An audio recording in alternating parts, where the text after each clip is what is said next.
Satyabhama Institute of Science and Technology, Chennai. Satyabhama Institute of Science and Technology, Chennai. Madurai மாவட்டம் மேலூர் அருகே உள்ள கூத்தப்பன் பட்டியில் கடந்த இந்த நலத்திட்டங்களை முதலமைச்சர் பட்நாயக்கின் தனி செயலாளராக இருந்து செயல்படுத்தியது வி.கே. பாண்டியன்.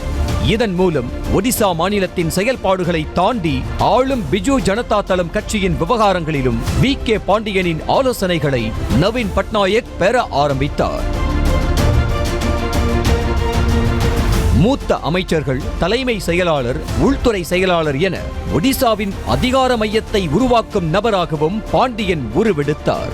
பாண்டியனின் நிர்வாகம் மற்றும் அரசியல் செயல்பாடுகளால் நவீன் பட்நாயக்கின் நம்பிக்கைக்கு பாத்திரமானவராக பாண்டியனை மாற்றியது. ஒடிசா முதலமைச்சர் நவீன் பட்நாயக்கிற்கு தற்போது 77 வயதாகிறது. அவரது நினைவுத்திறன் வேகமாக குறைந்து வருவதாக கூறப்படுகிறது. இதனால் ஒடிசாவில் மீண்டும் பிஜு ஜனதா தளம் வெற்றி பெற்றால் பட்நாயக் மறுபடியும் முதலமைச்சராக பதவி ஏற்க மாட்டார் என்று கூறப்படுகிறது.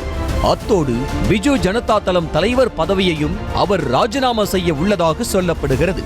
இந்த நிலையில்தான் கடந்த ஆண்டு IAS பதவியை ராஜினாமா செய்துவிட்டு பிஜு ஜனதா தளம் கட்சியில் இணைந்தார் வி.கே. பாண்டியன்.